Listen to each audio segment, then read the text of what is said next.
Team 13 forecast.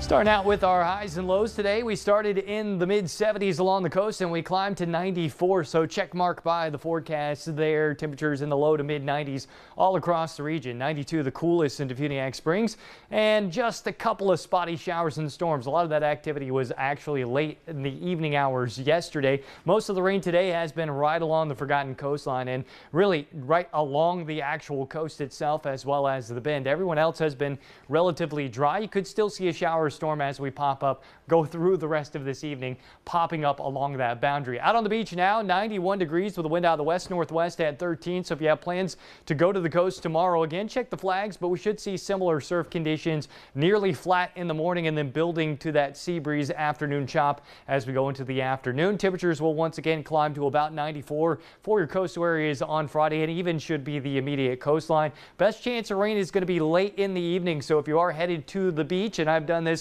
many times, quite spectacular to watch all of the fireworks from the seat of the beach because it is just quite a show as you go throughout the evening hours. Make sure you're paying attention to the weather. It rains every year, I promise you. 40% chance at it. It is possible that we will see a shower or storm as we go into the evening hours. That will be the best chance at rain, especially for our coastal areas. 91 feeling like 104 in Apalachicola. 93 feeling like 99. That's because there's some higher dew points there with some moisture around. Everyone else actually seeing lower heat index values today than as of late, and that's because of that northwest wind. So you can see that pinning the sea breeze right along the coast here along the Emerald Coast and allowing for a couple of showers and thunderstorms to pop up as that sea breeze tries to fight the overall flow along the forgotten coastline and the bend. Air quality good, pollen count on the low side, 3.2 there. UV index back up to 11.3, 5 to 10 minutes. Put the sunscreen on if you are headed to the coast, out to the beach, whatever it may be. Checking on the tropics as well. Another area of interest with a high chance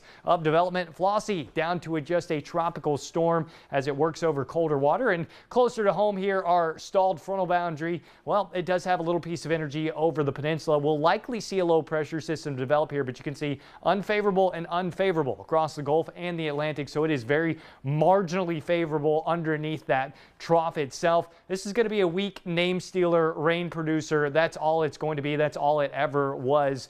We likely will see the peak of this storm happening with probably a naked circulation and all of the convection on the east side of that system thanks to wind shear. And then this will die pretty quickly as it moves up toward the Carolinas. By the time we get to Monday, it's probably gone. So if you're wondering, Chantal is the next name on the list, and that may all be is just a name stealer as high pressure system builds right back in across the Atlantic and the Gulf. So the heat remaining and the moisture returning. Temperatures about mid-90s for the day tomorrow once again, and we're going to see that 40% chance of rain along the coast. That should carry as we go into Sunday and Monday. We'll see those rain chances returning back to about 40 to 50%, which is where they should be this time of year. Good news again tonight, Ross. That's right. Thanks, Ross.